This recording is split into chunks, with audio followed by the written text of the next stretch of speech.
Hola, ¿qué tal? Soy Tomás González Corre, como cada martes de Agenda TV. Me da muchísimo gusto y un enorme placer poderles saludar en este programa, en este espacio de información, análisis, discusión, debate, de entrevistas y de diálogo. Y en esta ocasión quiero agradecerle profundamente a mi queridísima amiga Luisa Melgarejo Cruz por haber aceptado esta invitación. Luisa, un verdadero placer platicar, dialogar contigo este programa, Agenda TV. Quiero decirles que mi contacto con Luisa es fundamentalmente en las redes sociales, quien es una activista de las redes, polémica hasta la pared de enfrente, ahí andamos, ahí luego jalándonos el chongo, como se dice comúnmente. Con más de uno. Luisa, un gusto. El gusto es para mí, te agradezco la invitación. Oye, pues hace algún tiempo presentaron un libro virtual en Radio Universidad Veracruzana acerca de un hombre que es todo un personaje en Veracruz, un hombre que toda una institución aquí en nuestro estado, y cuya persona pues, es tu padre. Sí. Nos referimos obviamente al maestro José Luis Melgarejo Vivanco, y pues desde entonces tenía yo las ganas, el deseo de hacerte una entrevista al respecto, sobre la vida y obra de tu papá, porque sin lugar a dudas me parece, sobre todo en momentos como los actuales, Luisa, en donde no le vemos ni pies ni cabeza a nuestro estado de Veracruz, yo creo que rescatar la vida y obra de personajes como tu padre, pues bien valen la pena. En ese sentido, te lanzo la primera pregunta, más que pregunta como tal, la invitación a que nos platiques quién era el profesor José Luis Melgarejo Vivanco, el ser humano. Pues yo diría que para mí, por supuesto, que soy la hija, un ser extraordinario, fuera de serie, de verdad, producto de unos padres que rompieron esquemas, porque él nació en un poblado despoblado llamado Palmas de Abajo, perteneciente al municipio de Actopan, y su mamá quedó huérfana, se va a vivir a Actopan con la madrina, regresa a Palma, se casa con mi abuelo Eduardo Melgarejo Huesca, ella Luisa Vivanco Soberano, tienen a su hijo José Luis, después pasan muchos años sin tener más hijos, y el niño pues un ser superdotado en cuanto a su inteligencia. En eso la abuela enferma, lo llevan se tiene que ir a Veracruz a atender, lo mandan a una escuelita y de 4 o 5 años aprendió a leer en unos cuantos días, regresa a su pueblo, su padre jornalero y propietario de un pequeño predio, trabajaba para otros y terminando su jornada se iba a trabajar en lo suyo. Mi abuela en Actopan aprendió a hacer los famosos dulces de Actopan y empieza haciendo dulces que mandaba a vender con el niño, que no se comía ni un dulce. Ah, caray. Sí, así era. Y a la vez iban sembrando los huesos de los mangos que se comían, y con el producto de la venta de dulces logra comprar una máquina de coser y se vuelve la señora que hacía los pantalones para los varones, solo sabía hacer pantalones, y con el producto de los dulces y la costura logra comprar la primer becerra. Y ahí se van, logran hacer un capital de consideración. Pero a la vez el niño destacaba en la escuela, sí lo mandaban a la escuela, que eso es muy importante dado el contexto en que nace, y termina lo que el poblado le podía ofrecer, tiene que empezar a ir a tinajitas, y un maestro les comenta que el niño tenía capacidades mayores, que sería bueno que lo mandaran a Jalapa a estudiar, y está de acuerdo, sobre todo la mamá, le hacen su maletita y a vivir a Jalapa. Su bendición, su maletita. Y a Jalapa, vivía con unos tíos, a la escuela Revolución, que está ahí junto al Calvario. Ah, ok. Es irónico, ¿no? El Sí, Calvario sí. y la Revolución. Llega, dice, bueno, pues lo ven un niño de campo, pues que se vaya a tercero de primaria, y terminan pasándolo a sexto año. O sea, entra a tercer año de primaria, De primaria y da el salto. da el salto, lo pasan a cuarto, a quinto, y, o sea, en unos cuantos días llega a sexto año de primaria. Estamos hablando de qué edad. Fíjate que no lo sé. Él nació en 1914. Antes iban, pues, de mayor edad a las, Claro. las escuelas. Y luego las actas de nacimiento eran un también, rollo. que Lo el registraban nombre que como 2 años después, ¿no? No, a él sí lo registraron en tiempo, lo llevaron a registrar a Actopan. Pero sí eran un poco de avanzada mis abuelos aún en el contexto del campo. Y coincide con la muerte de Díaz Mirón, que no me sé el año. Fallece Salvador Díaz Mirón y mandan a los niños más aplicados de Veracruz, estado, no sé exactamente, así se dijo, Sí, claro.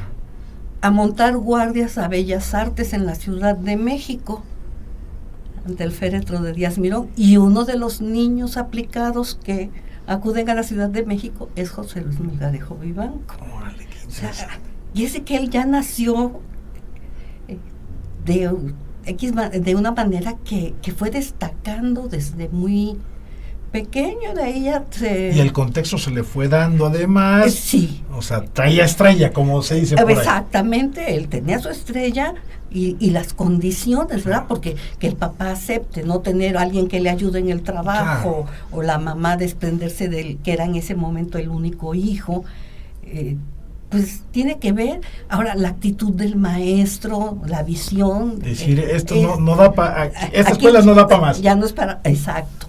Entonces, así sale de Palmas de Abajo, llega a Jalapa, estudia, y de ahí pues el siguiente paso, deciden que debe ir a Ciudad Juárez, a la escuela de agronomía. Lo beca el gobierno del estado, llega, se reúne con otros amigos, bueno, hace amistad con otras personas y organizan una huelga Caray. en una escuela, eso de ideas muy de izquierda, de siempre. Y ahora empiezo a entender tantas cosas, Luisa, ¿eh? Sí, lo llevamos en la sangre.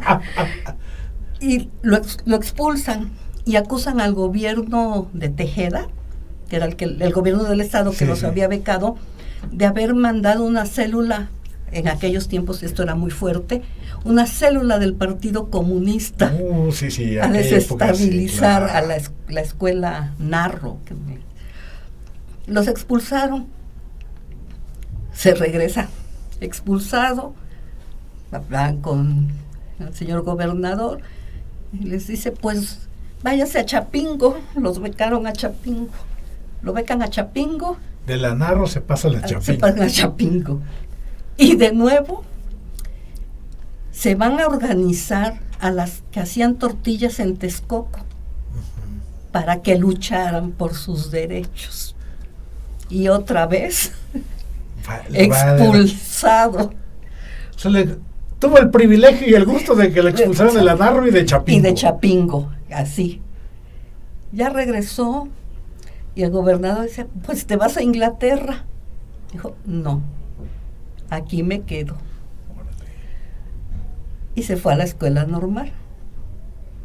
También fue un alumno inquieto. Me imagino. Pero pues ahí el entorno se prestó para dar rienda suelta a sus inquietudes, a la poesía. Ahí coincide, y yo creo que también eso es lo que favoreció nuestra amistad. Es compañero de un gran veracruzano llamado Octaviano Corro Ramos. Y bueno, eran poetas, eran oradores, muy inteligentes, lectores. Y el otro amigo cercano era Alfonso Valencia, un as del periodismo. Entonces, entre literatos, periodistas, oradores, era un nivel. poetas. En un grado inferior iba la doctora Lilia Bertelli, también muy destacada Así cuenqueña, prima de mi mamá, al margen. Y bueno, pues fue una época de esplendor para ellos. Encontraron lo que necesitaban en la escuela normal. O sea, la normal veracruzana le dio al maestro, a tu papá, José Luis Melgarejo Vivanco, ese desfogue y canalización de la energía, la inteligencia, el deseo de transformación. Sí, ahí fue donde encontró el lugar apropiado y siempre ostentó con orgullo su título de profesor. No realizó escolarmente otra profesión. Su título le satisfacía enormemente. Llegaron a ofrecerle más de una vez un doctorado honoris causa, cuando no eran tan frecuentes, y nunca aceptó, porque él era orgullo, o sea, luego le decía, licenciado, no, eso, no, profesor. O sea, llevó siempre con un gran orgullo ese título. Híjole, orgullo que muchos han perdido sí, en esas épocas. Duele el cómo se ha perdido ese sentir, ese vivir la entrega a lo que es la docencia, al magisterio. Y siempre fue eso, él siempre fue un profesor. Su vida la rigió como tal. Sale de la normal, y de ahí ¿qué pasa con el maestro? Lo mandan sale un poco, le coincide, él inicia sus estudios en lo que es en el primer local que ocupó la escuela normal, ahí donde está la escuela Repsamen, y ya están construyendo el nuevo edificio, que ahora es la escuela de economía.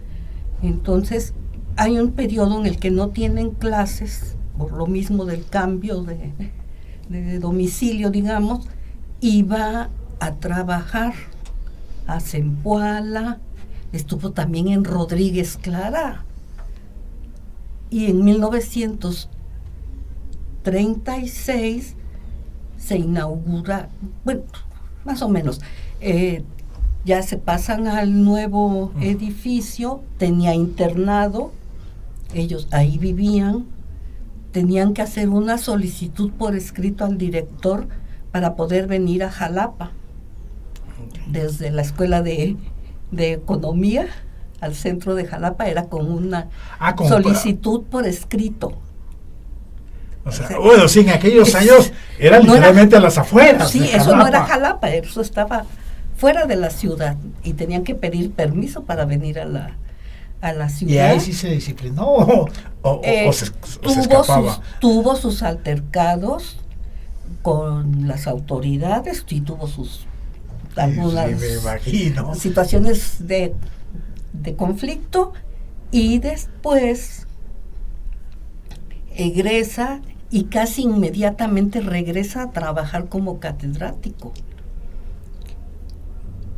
Hay una huelga, por supuesto le echaron la culpa. Él no había estado atrás de esa huelga, pero le echaron la culpa, y dicen que en la junta académica puso al director de la normal y a los que lo acusaron como lazos, cochino, es el mal decir, y entregó su renuncia como catedrático.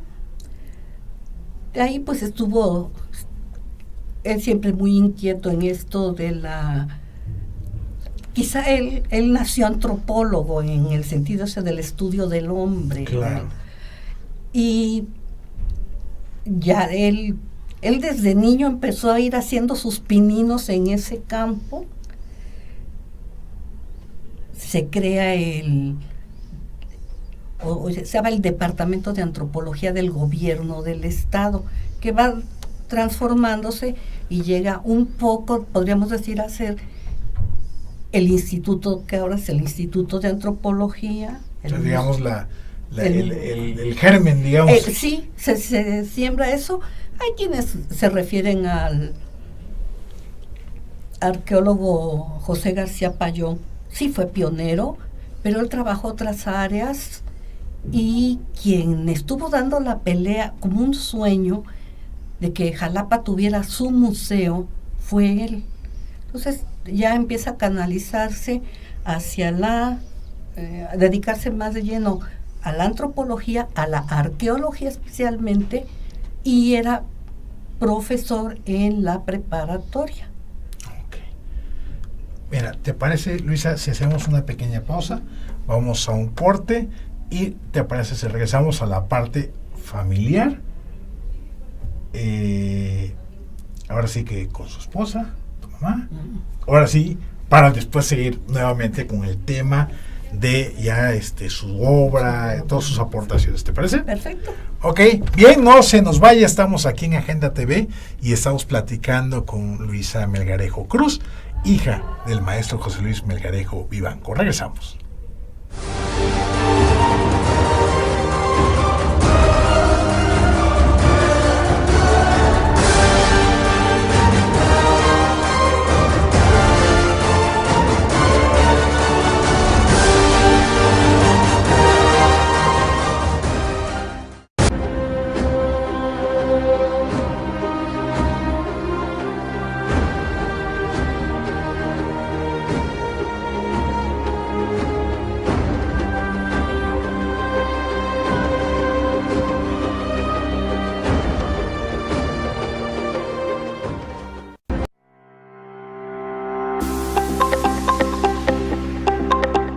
Forma parte de la comunidad Gavino Barreda. Contamos con sistema mixto y escolarizado. Visítanos en nuestras instalaciones en Costa Rica 415, Colonia 27 de septiembre, en Poza Rica, Veracruz. O pide informes al 782-822-3350. Encuéntranos en Facebook como Secundaria y Preparatoria Dr. Gavino Barreda o en www.prepagavino.edu.mx. Secundaria y Preparatoria Gavino Barreda. Excelencia educativa a tu alcance.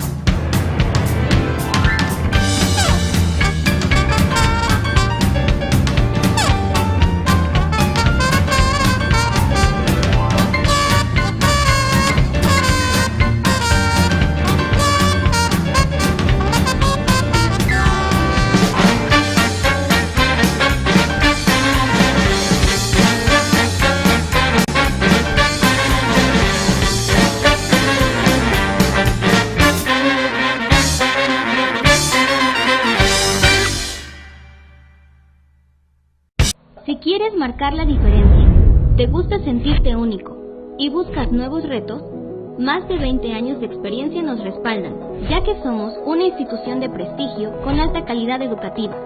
Ofrecemos bachillerato, 14 licenciaturas, 18 especialidades, 5 maestrías y un doctorado. Un mundo de grandes posibilidades gracias a los mejores planes de estudio, costos accesibles, programa de becas, horarios en distintas modalidades y carreras de 3 años en promedio. Contamos con equipo e instalaciones que te permitirán innovar durante tu desarrollo académico, porque tu futuro es nuestro principal objetivo. Bienvenido al lugar donde vivirás esta experiencia. IBES.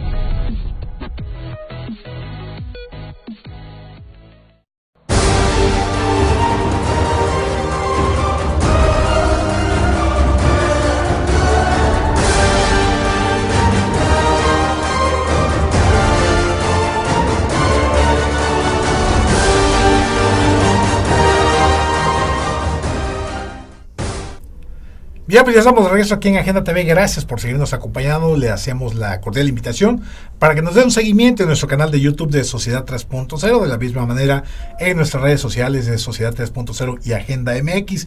De la misma forma, les invitamos a que sigan nuestra programación aquí en Sociedad 3.0. La Conjura los lunes, los martes aquí Agenda TV, los miércoles Showtime Sport, los jueves Arena Política y el programa Jalapeando, programación doble los jueves, y los viernes Círculo Rojo de Periodismo Veracruzano y links de Sociedad 3.0, el resumen de noticias de nuestro espacio.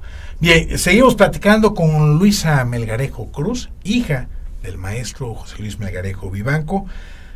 Todo un personaje, Luisa, todo un Así personaje. es. Y pues a ver, platícame de el maestro, el esposo, el papá. ¿Cómo estuvo esa historia? Pues, Y ya después regresamos a la parte académica y de su obra. perfecto. Pues él era catedrático en la Escuela Normal Veracruzana y sale de Boca del Río una joven, Guadalupe Cruz García, que también dio pelea con su familia para que le permitieran venir a estudiar a Jalapa, logra su beca y viene a estudiar porque tenía también, interesante, su sueño era que Boca del Río tuviera un jardín de niños. Y se fijó esa meta, se viene a estudiar a la Escuela Normal Veracruzana, pero antes la carrera de educadora era como un posgrado. Lo hace, bueno, estudia para educadora. Se conoce con el profesor Melgarejo, asistía a sus charlas y el profesor le comenta que él sentía que ella lo entendía, que entendía lo que él quería decir.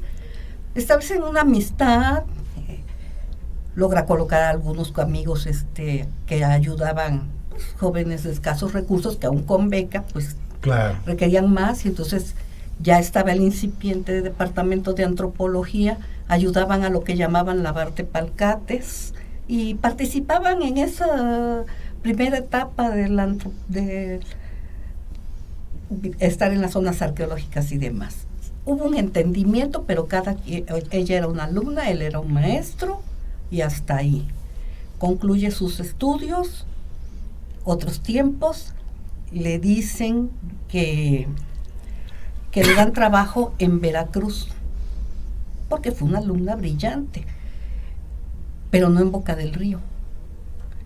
En un momento dado, el director general de educación le dice: Lupe, tú no naciste para redimir indios.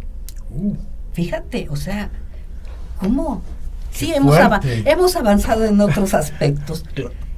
Y entonces ella insiste en que ella lo que quería era fundar el jardín de niños, y dadas que ya había la amistad con el profesor Melgarejo, le comenta, y él era amigo del director de educación, platican, y entonces les hacen el favor de darle lo que se llamaba una plaza de intendencia a la educadora. Si quería irse a Boca del Río, se iba con su plaza como intendente. Y lo aceptó.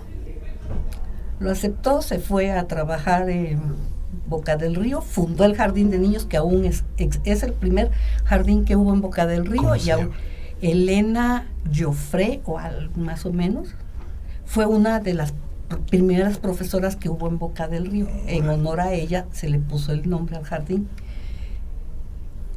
Pero el ciclo escolar empezaba en febrero, esto ya viene a ser por marzo, abril, por estas circunstancias, y en mayo el profesor Melgarejo la va a buscar y le pide que se case con él. No le pidió que fuera su novia.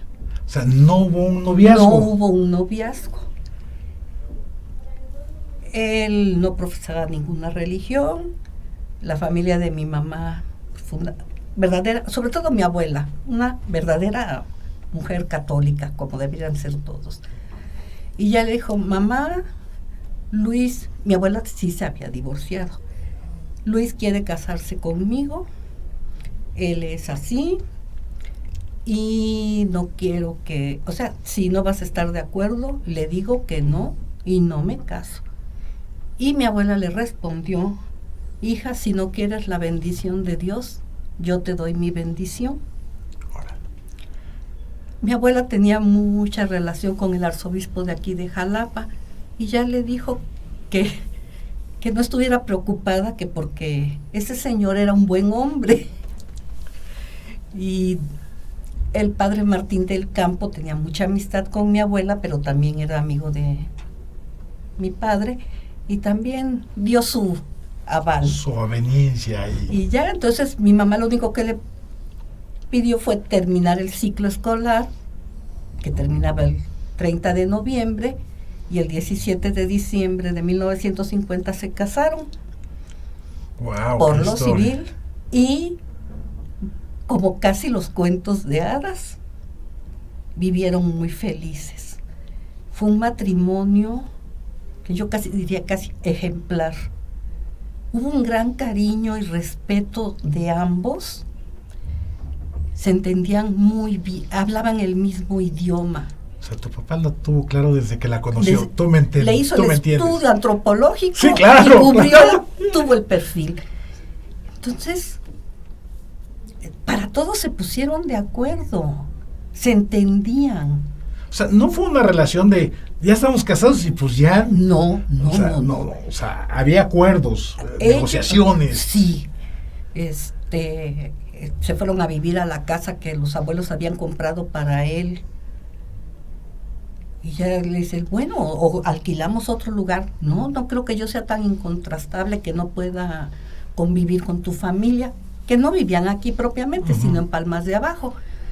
Y en eso ya llega Adolfo Ruiz Cortines al gobierno de la República y nombran a mi papá director general de Asuntos Indígenas. Entonces, mi mamá estaba embarazada de mí.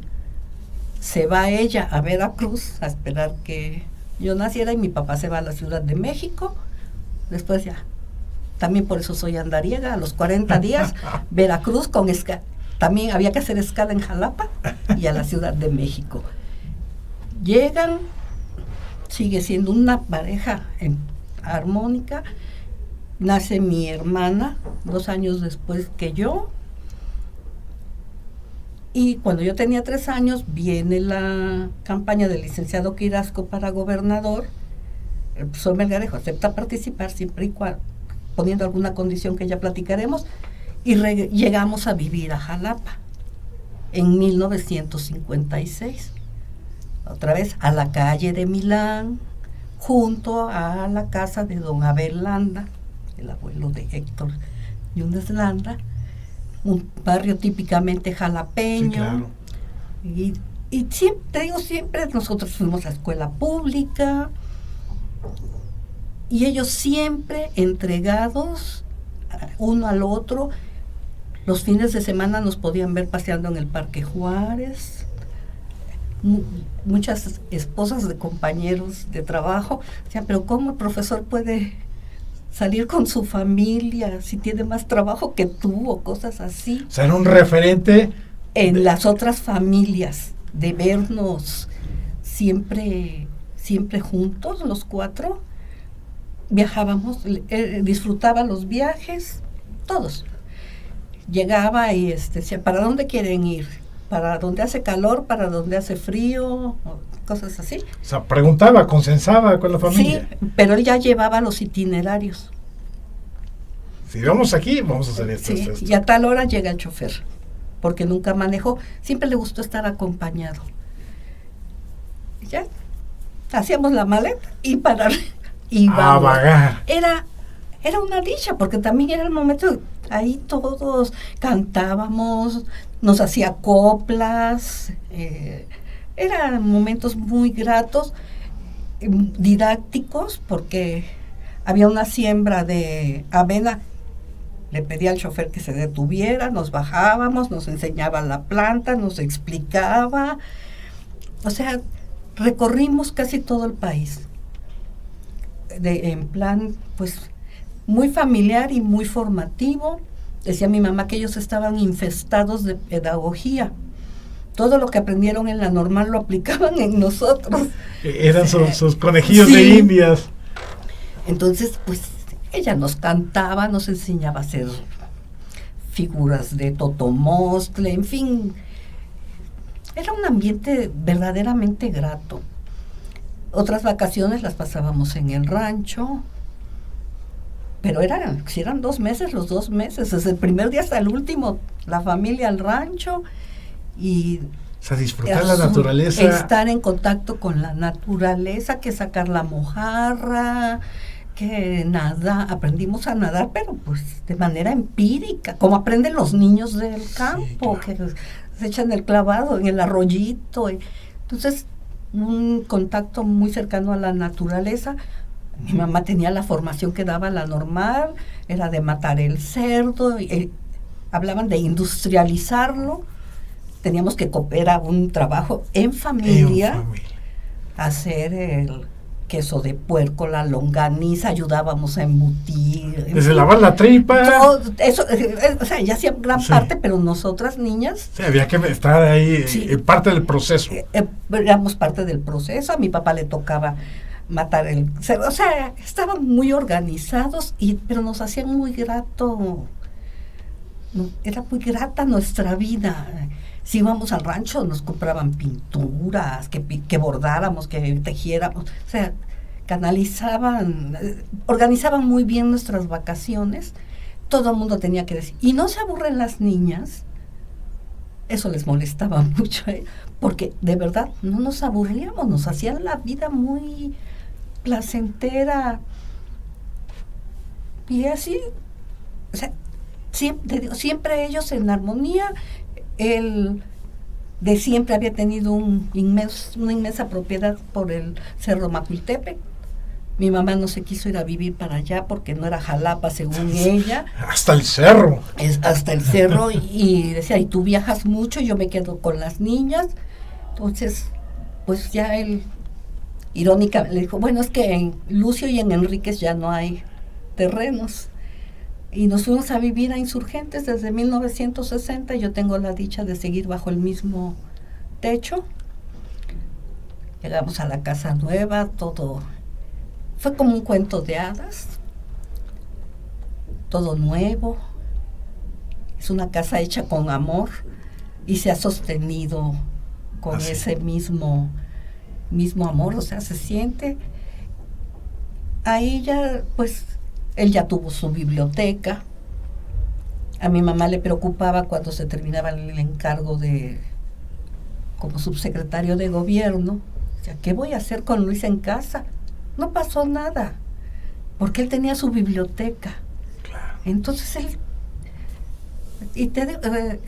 pues vivíamos teníamos una gran calidad de vida, de mucho respeto. Además, como sabíamos de pedagogía, que también ya nosotras estábamos imbuidas en la pedagogía. O sea, literalmente mamaron pedagogía en casa. Sí, entonces no se le debe decir al niño lo que no se le va a cumplir. Sí, cierto. Entonces, no nos podían decir lo que no nos iban a cumplir porque les podíamos reclamar. Éramos muy afortunadas, nos regalaban mucho dinero las amistades de ellos. El profesor Corro llegó a darnos de 50 y 100 pesos en aquel entonces, cuando un niño tenía 20 centavos.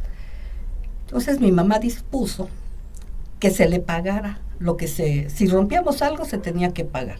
Llegamos a una reunión, a una casa de visita, y una niña estaba llorando. Mi hermana le preguntó por qué lloraba. Me pegó mi mamá. ¿Por qué te pegó?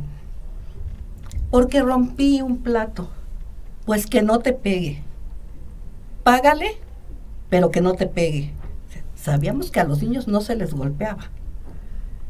Y además andarlo compartiendo. O sea, ya también andaban haciendo la revolución infantil. También, ¿no? sí. No, mi hermana más fuerte que yo. Desafortunadamente falleció a los 42 años, pero ella, entrecomillado, ponía en su lugar a sus maestros. Les aclaraba, les corregía.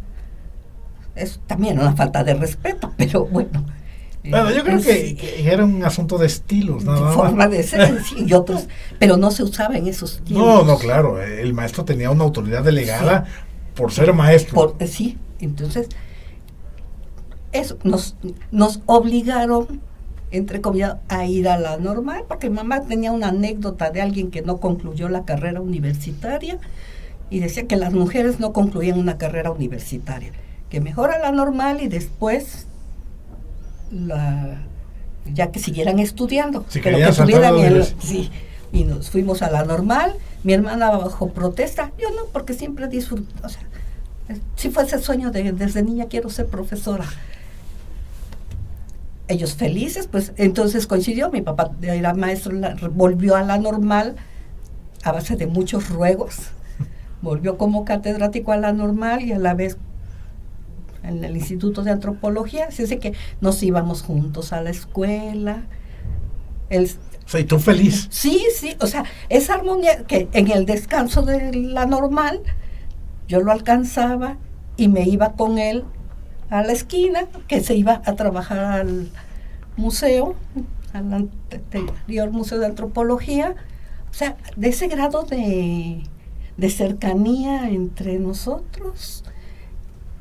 Y pues ahí, siempre cuando nos casamos, él aceptó a los novios, o sea, todo se dio en armonía. O sea, no hubo sobresaltos, no, escenas familiares. No, a mí me preocupó cuando me vio que tenía yo novio. Mi mamá me dijo, no te mandamos a la normal a buscar novio. Y mi papá habló con él. Y lo único que le pidió fue que todo dentro del más estricto respeto. Con todo lo que ello implicaba. Eso fue todo. Y mi esposo se convirtió en casi un hijo para él también, fíjate. O sea, todo se fue dando. Es decir que el maestro, el personaje, el historiador, el antropólogo, en casa fue un hombre familiar, hogareño. Sí, muy hogareño. Qué interesante. Vamos a un pequeño corte, Luisa, y regresamos. Vamos a un pequeño corte aquí y regresamos en Agenda TV.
Si quieres marcar la diferencia, te gusta sentirte único y buscas nuevos retos, más de 20 años de experiencia nos respaldan, ya que somos una institución de prestigio con alta calidad educativa.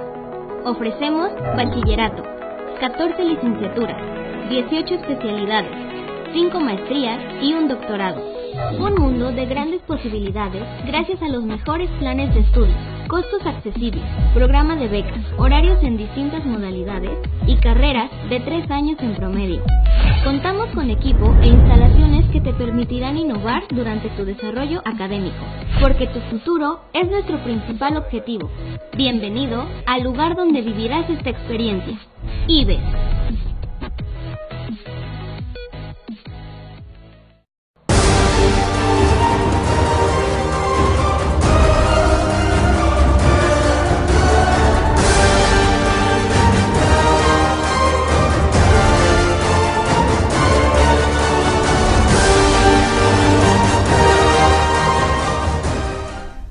Bien, pues ya estamos de regreso aquí en Agenda TV. Gracias por seguirnos acompañando en este diálogo muy interesante sobre la vida del maestro José Luis Melgarejo Vivanco a través de la voz de su hija Luisa Melgarejo Cruz.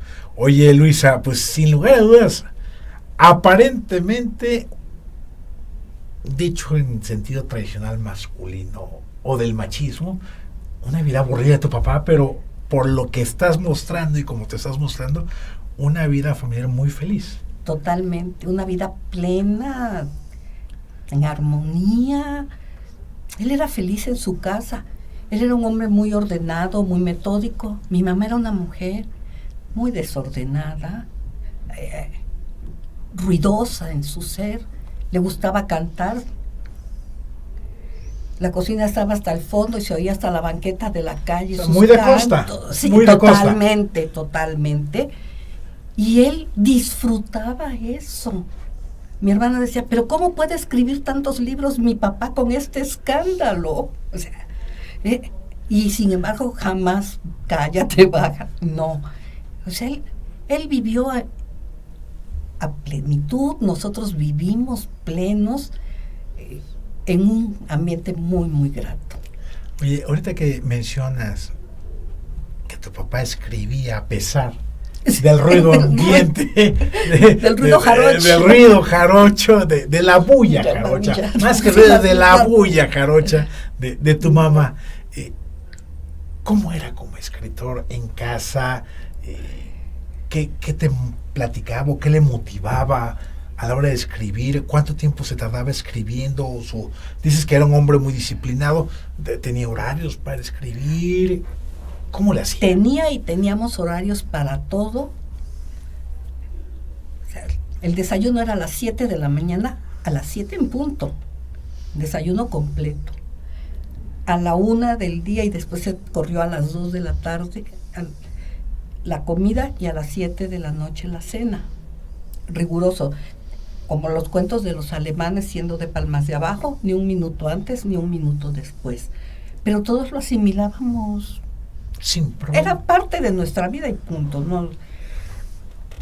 Se levantaba muy temprano, se aseaba, muy metódico, muy ordenado, y lo primero era ir a abrir la puerta, porque la casa está hacia abajo, hay un jardín muy amplio, entonces decíamos abrir el portón, se abría una puerta, una casa de puertas abiertas, desde el primer día que llegamos ahí. En aquella época Sí, se podía. Se podía, pero además, pues, lo costeño de mi madre y Sí, todo. claro. Entonces, las dos puertas abiertas, todo el mundo podía entrar ahí a la hora que quisiera, las puertas estaban abiertas para todos. El periódico llegaba temprano, Claro. porque ahora ya los periódicos, bueno, ahorita ya no sé ni si llegan o no llegan, pero... Ahorita está internet. Y se leía el diario de Jalapa, ¿verdad? Claro. Entonces llegaba el diario de Jalapa, lo leía, lo ponía en el comedor y empezaba a escribir hasta que para ir a desayunar, y ya se iba al trabajo. A la normal entraba a las 8, cuando dejó de laborar en la normal entraba a las 9 al Instituto de Antropología y llegaba a tiempo. En el instituto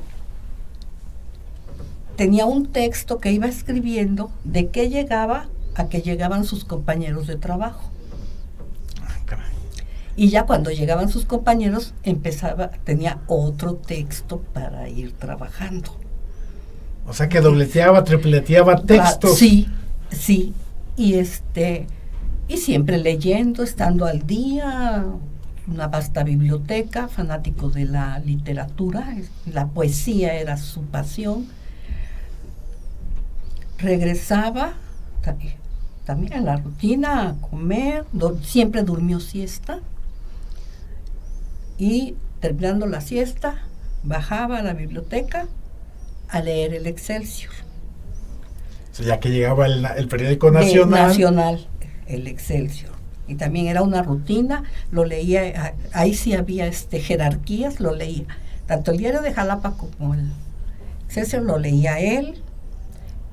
El diario de Jalapa lo leía yo porque me iba también a la escuela como estudiante o a trabajar como profesora.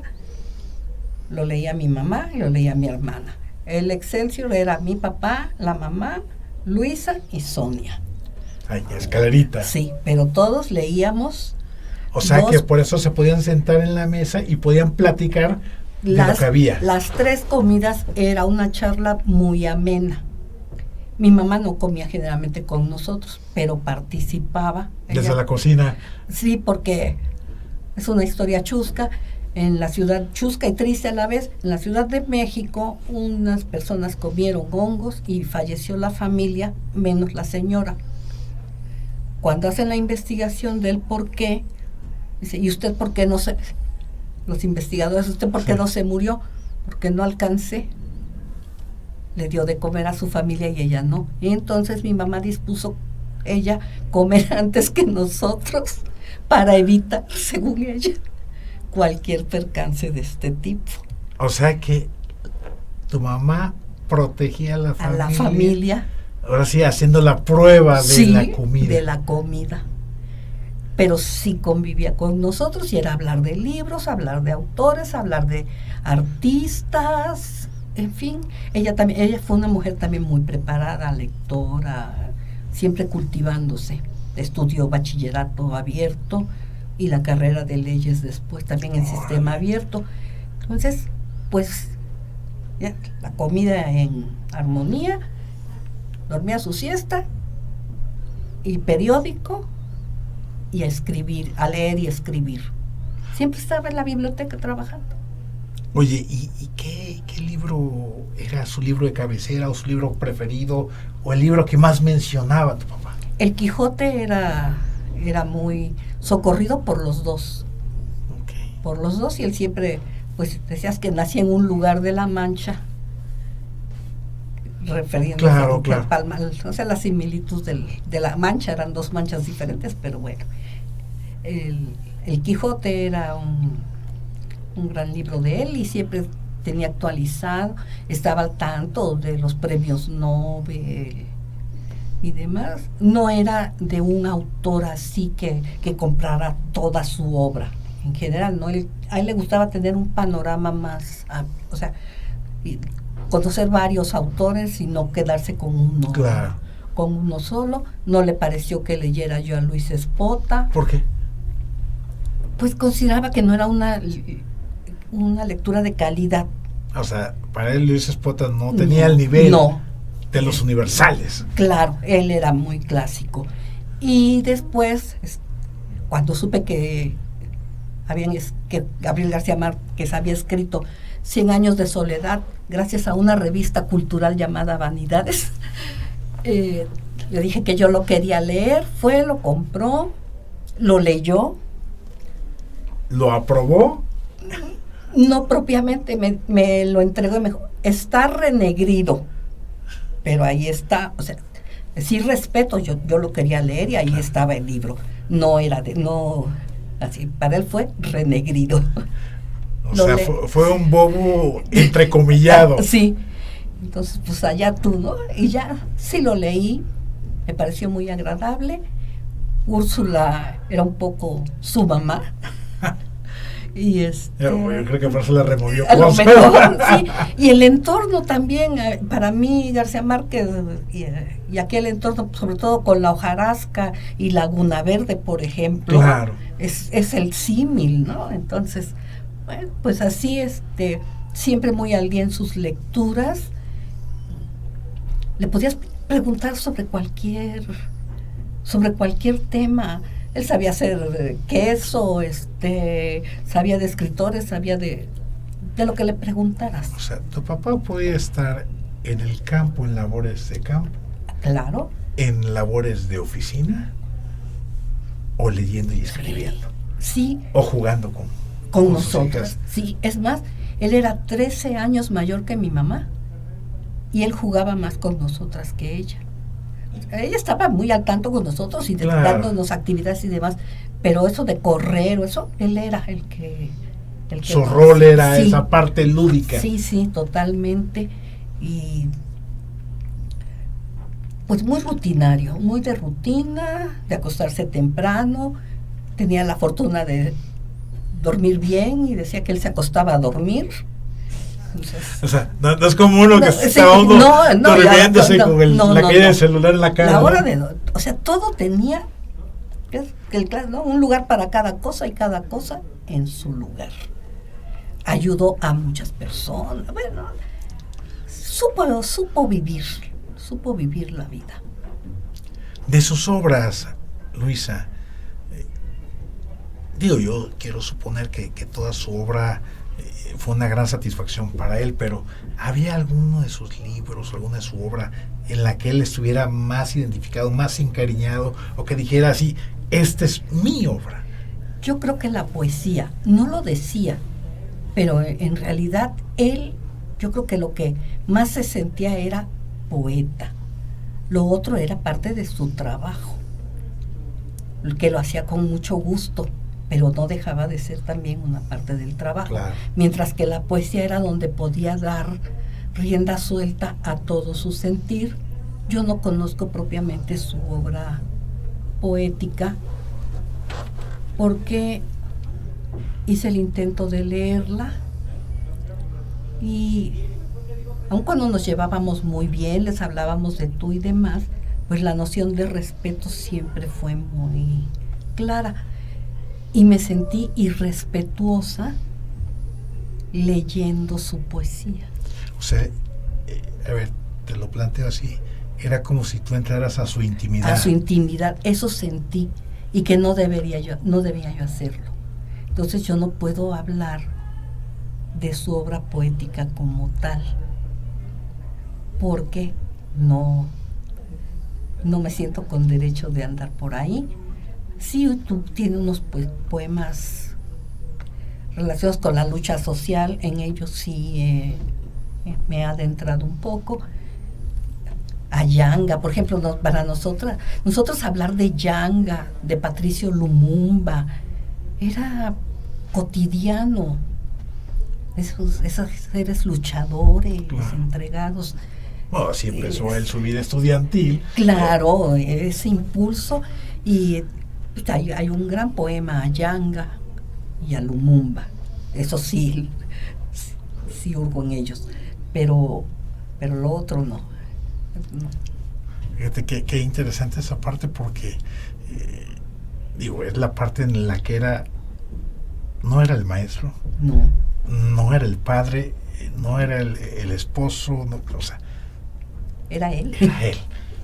La parte más íntima, la parte más libre, sí, ¿no? A través de la poesía por parte de tu papá. Sí. ¿No? ¿Premios? Pues muchos diplomas, pero él generalmente su respuesta era no, gracias, muchas gracias, yo no. Entonces, pues, por ejemplo, o sea, él rehuía todo ese tipo de actividades. Siendo gobernador el licenciado Dante Delgado, no sé si fue la primera vez que se iba a otorgar la medalla a Adolfo Ruiz Cortines. Él fue una persona cercana a don Adolfo y declinó. Antes de que le dijeran, el licenciado lo comentó con mi mamá y conmigo. A ver si usted lo convencía. O sea, todos nos dijo que se le iban a dar y le pedimos que no, por favor, porque pues ya sabíamos. Y pues armó un cierto revuelo en ese momento, las noticias y demás. No aceptó, declinó y no acudió a recibirla, pese al gran afecto por Ruiz Cortines, y quizá fue parte de una forma de respeto. Claro. De respeto, porque pues ya algunas cosillas se comentaban, como que ya empezaban los no tan buenos gobiernos. Yo pienso, nunca nos dijo por qué. No, claro. Yo me doy esa explicación. Oye, entonces tu papá, el maestro, era mucho de dar. Totalmente. De darse, compartir. Sí, él era el formador. Él ayudó a muchas personas para que estudiaran. O sea, para él era muy importante que las personas llegaran a las aulas.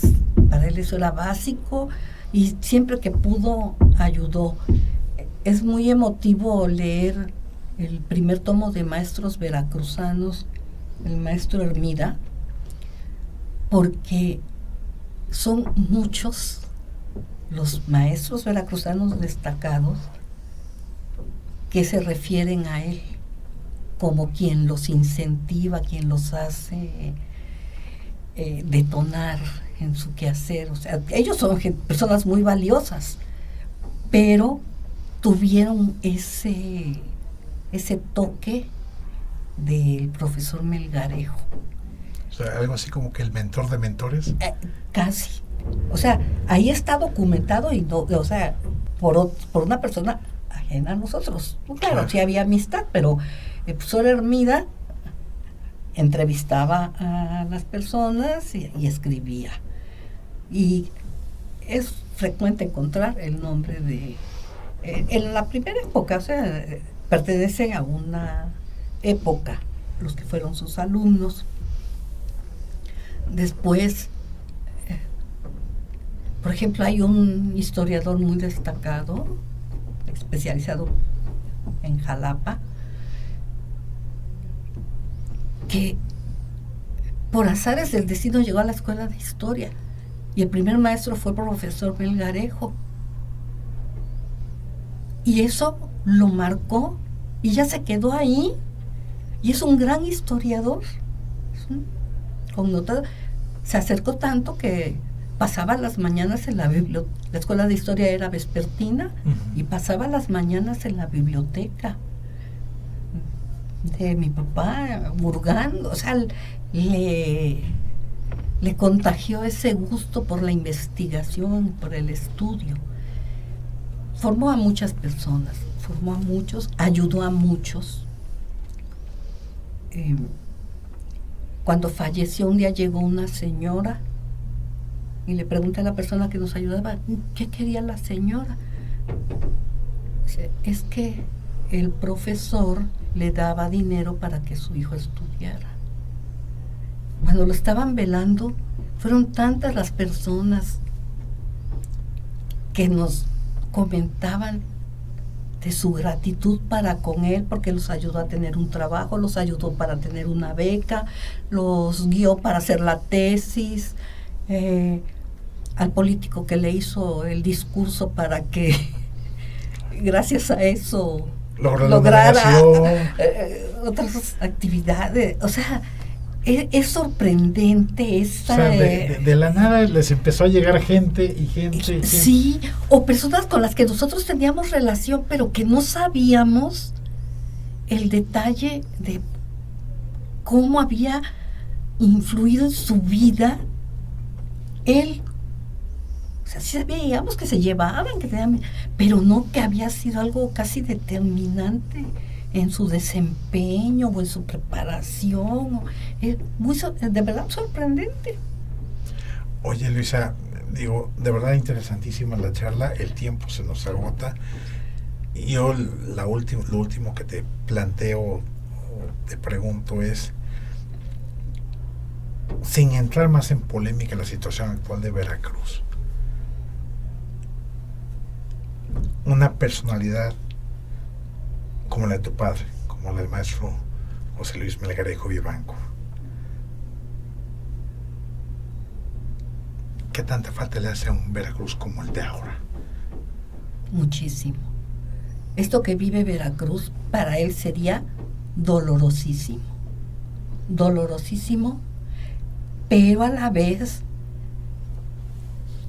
él amaba a su país, pero sobre todo su estado, y yo creo que pensaría que los veracruzanos, no los políticos, no más allá, sino el veracruzano, ese que llevamos a Veracruz tatuado, logrará sacarlo adelante, porque sí creía en el valor del veracruzano.